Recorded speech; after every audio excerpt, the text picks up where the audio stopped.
வணக்கம் தோழர்களே. இன்றைய சூழலில் உலக நாடுகள் வன்முறையும் போரையும் நோக்கி போகிறத நம்மளால் பார்க்க முடியுது. அறிவியலும் தொழில்நுட்பமும் இந்த அளவுக்கு டெக்னாலஜி அளவுக்கு வளர்ந்த இந்த காலகட்டத்திலையும் கூட அடிப்படையான மனிதநேயமோ ஒரு சமாதான போக்கோ மக்களுக்கு நடுவில் எளிதில் உருவாகிறது கிடையாது.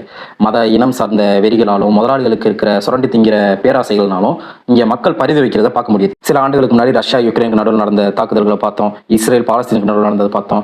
காசால மக்கள் எவ்வளோ பரிதவிச்சுட்டு இருக்காங்க. அங்கே இருக்க குழந்தைகள் பெண்கள்லாம் எப்படி வறுமையில் வாடிட்டு இருக்காங்க. பசினால எவ்வளோ துன்புறுத்தல்களை எவ்வளோ கொடுமைகளை அனுபவிச்சுட்டு இருக்காங்கன்றதெல்லாம் பார்த்துட்டு அமெரிக்க ஏகாதிபத்தியம் பிற நாடுகள் மேலே எப்படி ஆதிக்கம் செலுத்திட்டு இருக்கு, அவங்க மேலே எப்படி தாக்குதல் நடத்திட்டு இருக்குன்றதெல்லாம் நம்மளால் பார்க்க முடியுது. ஏன் கடந்த 2025 இந்தியா பாகிஸ்தான் நடுவில் நடந்த பஞ்சாயத்து நம்ம எல்லாருக்கும் தெரியும். பகல்காம் தாக்குதலில் இந்திய அரசாங்கத்தோட கையாளத்தனம் நம்ம எல்லாரும் கண்கூடா பார்க்க முடிஞ்சது.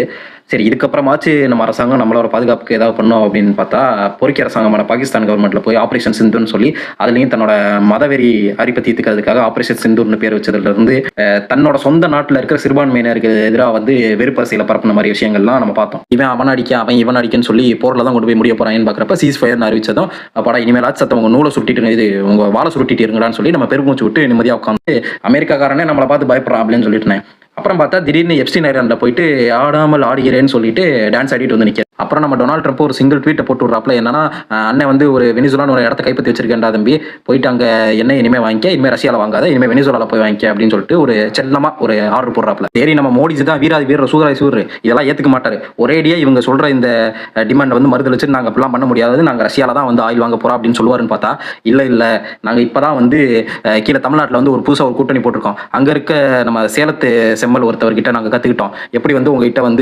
அடிவரடியாக இருக்குது, எப்படி டேபிள் கடியில் போகிறது, எப்படி உங்களுக்கு அடிபணிஞ்சு போகிறது அப்படின்றது என்கிட்ட பார்ப்பீங்க. நான் போய் ஆயில் வாங்கிட்டு நீங்கள் கேட்குற மாதிரி நான் உங்களுக்கு சர்வீஸ் பண்ணி விட்றேன். என்னோட சர்வீஸ் என்னன்னு நீங்கள் பார்ப்பீங்க அப்படின்ட்டு ஒரே ட்வீட்டில் முடிச்சு விட்டாரு. இந்த பக்கம் போனால் சீவல், இந்த பக்கம் போனால் சதறல் அப்படின்னு சொல்லிட்டு என்னடா வீட்டுக்குள்ளேயே அடிக்கிறீங்கன்னு இந்த பக்கம் அம்பானிக்கிட்டையும் அங்கிட்டு போனால் நம்ம ட்ரம்ப் கிட்டையும் போட்டு மாற்றி அடி வாங்கிட்டு இருந்தார். நம்ம சீக்கிரம் முதலாளித்துவமோ ஆளும் வர்க்கமோ மக்களை சுரண்டதும் அமெரிக்க ஏகாதிபத்தியம் பிற நாடுகளோட எக்கனாமியும் அவங்களோட வளங்களையும் சுரண்டதுக்கு படையெடுக்கிறதையும் நம்மளால பார்க்க முடியும். எனவே இப்படி பொறுக்கித்தனம் செய்யும் முதலாளித்துவத்துக்கு எதிராக நாம் போராடவும் போரிலிருந்து நம்மளையும் நம் மக்களையும் பாதுகாத்துக் கொள்ளவும் நாம் ஒன்றிணைய வேண்டும், அமைப்பாய் திரள வேண்டும், ஒற்றுமையை பேண வேண்டும். இதை நோக்கி வருகின்ற February 19 இஸ்கஃபோட 24வது ஆல் இந்தியா கான்ஃபரன்ஸ் நடக்கவிருக்கு.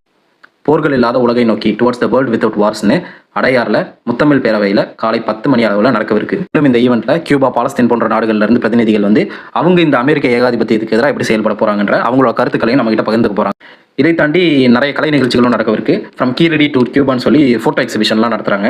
மேலும் இந்த ஈவெண்ட்டை பற்றின உங்களுக்கு டீட்டெயில்ஸ் தேவைப்படுதுன்னா இஸ்கஃபோட இன்ஸ்டாகிராம் ஐடியா கீழே நான் மென்ஷன் பண்ணியிருக்கேன். அதுக்குள்ளே போனீங்கன்னா அவங்க இந்த ஈவெண்ட்டை பற்றின டீட்டெயில்ஸ் எல்லாம் மென்ஷன் பண்ணியிருப்பாங்க.